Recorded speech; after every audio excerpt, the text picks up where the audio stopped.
Raza Angus. La raza bovina Angus tiene ventajas como la rusticidad, fertilidad, productividad y precocidad sexual.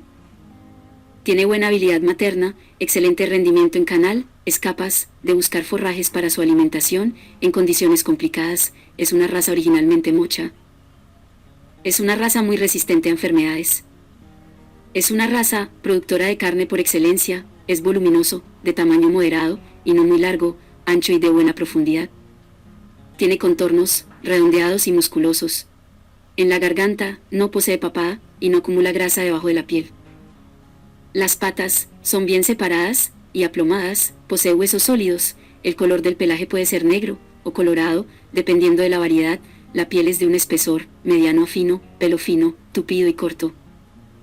Los machos tienen caracteres pronunciados de masculinidad, la cabeza es mediana y cuello musculoso, ágiles.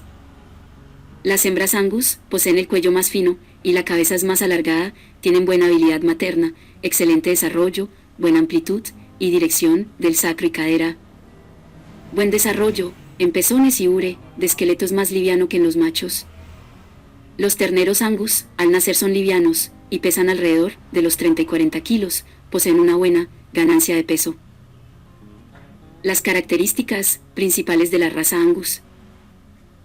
Es una raza fértil, facilidad de parto, buena habilidad materna, elevada ganancia de peso, resistencia a enfermedades, excelente rendimiento en canal, no presentan cuernos. La carne de la raza Angus es muy famosa a nivel mundial, la capa de grasa es más delgada que en otras razas cárnicas.